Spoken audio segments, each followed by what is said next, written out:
Nahmaduhu wa nusalli wa nusallimu ala rasulil karim, amma ba'd. Semua manusia tanpa terkecuali pasti akan mati. Bila demikian, lalu apa sebenarnya yang akan dituju oleh manusia di alam dunia ini? Apakah manusia hidup semata-mata hanya untuk bekerja, berumah tangga, bersenang-senang dengan harta yang dimilikinya, ataupun berkeluh kesah di dalam kemiskinan, kemudian ia lalu mati tidak berdaya? Apakah setelah mati itu ia akan hilang menguap seperti halnya api obor yang padam? Atau apakah manusia yang dilahirkan dalam ketiadaan itu akan mati dalam ketiadaan pula? Bila iya, apakah berarti hidup manusia di dunia ini sia-sia belaka? Tentu tidaklah demikian. Allah Subhanahu wa Ta'ala telah berfirman bahwa manusia akan terus ada dan tidak akan pernah menghilang atau menguap. Manusia akan menjalani kehidupan abadi di akhirat. Dengan demikian, jelaslah bahwa sesungguhnya yang dituju oleh semua manusia adalah akhirat. Cepat atau lambat, suka atau tidak suka, semua manusia pasti akan menuju ke sana. Apa hasibtum annama khalaqnakum abasan wa annakum ilaina la turja'un? Apakah kalian mengira bahwa kami menciptakan kalian sia-sia dan bahwa sesungguhnya kalian tidak akan dikembalikan kepada kami? Di dalam surat Al-Mu'minun ayat ke-115, ayah sabul insanu ayutroka sudah. Apakah manusia mengira bahwa ia akan dibiarkan begitu saja tanpa pertanggungjawaban? Di dalam surat Al-Qiyamah ayat yang ke-36. Saudara-saudara sekalian yang dimuliakan Allah Subhanahu wa Ta'ala, Allah Subhanahu wa Ta'ala selalu menciptakan sesuatu secara bertahap, yaitu dengan melalui suatu proses yang berkesinambungan. Manusia misalnya, ia diciptakan tidak langsung dewasa, tetapi melalui proses yang dimulai dari bentuk air, lalu menjadi janin, kemudian menjadi bayi, lalu menjadi anak-anak, dan akhirnya menjadi dewasa.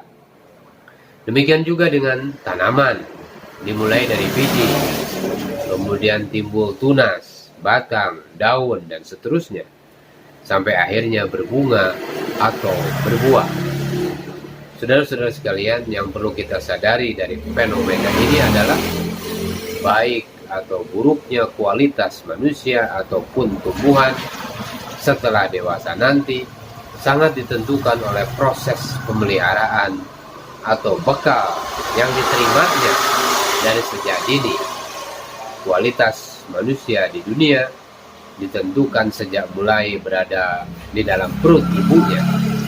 Si calon ibu ini memakan makanan yang bergizi agar kelak bayinya sehat. Kemudian bayi tersebut diberinya makanan yang baik serta dilindungi keamanannya supaya menjadi anak yang sehat. Selanjutnya anak ini dilengkapi dengan gizi dan pembinaan yang baik, pendidikan yang cukup, kemudian disekolahkan sehingga pada akhirnya ia menjadi orang yang berpendidikan. Tumbuhan pun demikian. Pemeliharaan dari sejak kecil, diberi pupuk, disiram, disiangi, dilindungi dengan anti hama, akan menentukan kualitasnya pada saat ia berbunga atau berbuah nanti. Demikian pula lah kiranya Allah Subhanahu wa Ta'ala menjadikan eksistensi manusia di akhirat. Kualitas manusia di akhirat nanti akan ditentukan setelah ia melalui proses ujian demi ujian terhadap ketaatannya pada Allah Subhanahu wa Ta'ala selama hidupnya di dunia. Jadi saudara-saudara yang dimuliakan Allah Subhanahu wa Ta'ala, jelaslah kualitas kita di akhirat nanti tergantung pada keberhasilan kita sendiri dalam mengatasi ujian-ujian yang dihadapi. Apakah kita mampu selalu taat mengikuti perintah-perintah Allah atau membangkang sebagaimana yang dilakukan iblis ketika diperintahkan sujud kepada Nabi Adam. Barang siapa yang taat kepada Allah Subhanahu wa taala dan Rasulnya, niscaya Allah Subhanahu wa taala akan memasukkannya ke dalam surga.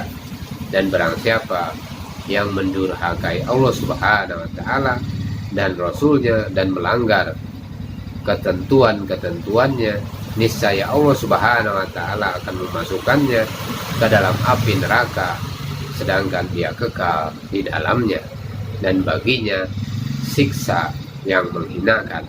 Ini di dalam surat An-Nisa ayat yang ke-13 dan ayat yang ke-14. Saudara-saudara yang dimuliakan Allah Subhanahu wa taala, di saat malam ini kita merenung. Menurut Imam Al-Ghazali, kelak nanti semua manusia akan melintasi Sirat yang di bawahnya terdapat neraka. Jembatan ini dikenal dengan Siratul Mustaqim. Kelak bakal ada yang melewatinya secepat kilat. Ada pula yang berlalu seperti angin atau sekencang larinya kuda, dan ada pula yang secepat terbangnya burung. Namun di samping itu ada juga yang berjalan biasa atau yang merangkak hingga hangus menjadi arang. Bahkan ada yang tersandung hingga terjatuh ke dalam neraka. Perbedaan cara ini dikarenakan perbedaan sikap hidup selama di dunia, yaitu apakah selalu taat atau sering membangkang kepada aturannya Allah Subhanahu wa taala.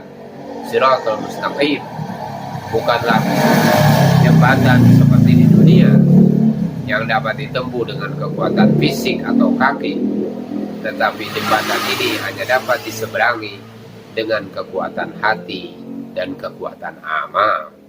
Hati yang selalu membangkang ibarat sepasang kaki yang lumpuh, yang pincang, sedangkan hati yang selalu taat kepada Allah Subhanahu wa taala, pada aturan-aturan Allah Subhanahu wa taala, ibarat sepasang kaki seorang pelari yang ulung. Saudara-saudara sekalian, pada suatu waktu Khalifah Sulaiman bin Abdul Malik datang ke Madinah. Beliau ingin bertemu dengan Abu Hazim, yaitu satu-satunya sahabat Rasulullah SAW yang masih hidup. Kepada Abu Hazim, Khalifah menanyakan tentang bagaimana keadaan seseorang itu pada waktu ia akan meninggal dunia.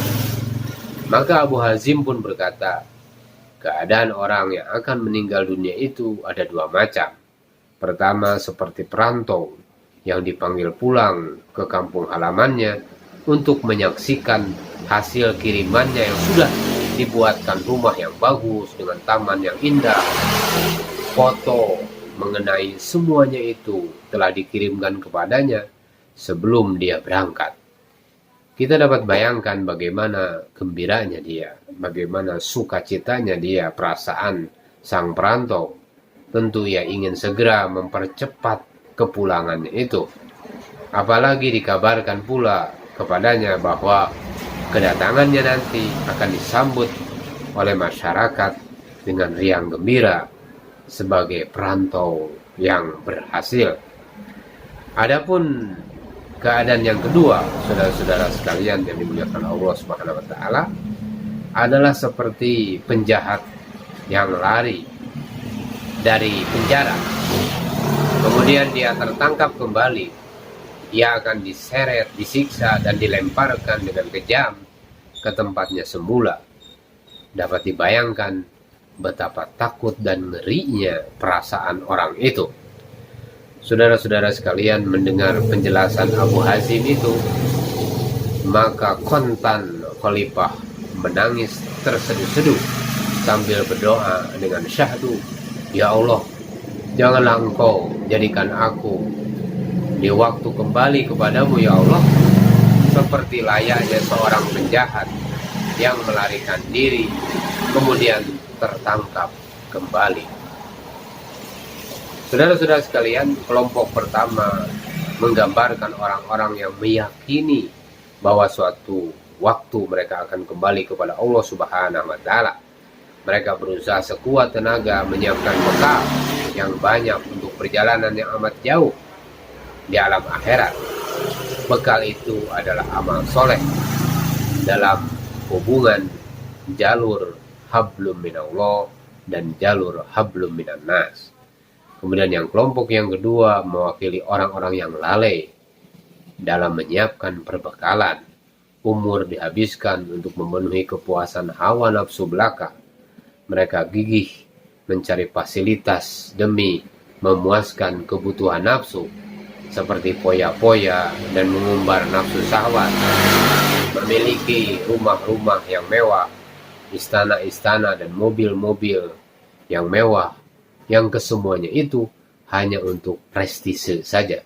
Mereka mengukur kesuksesan hidup di dunia dari kehebatan fasilitas atau materi yang mereka miliki.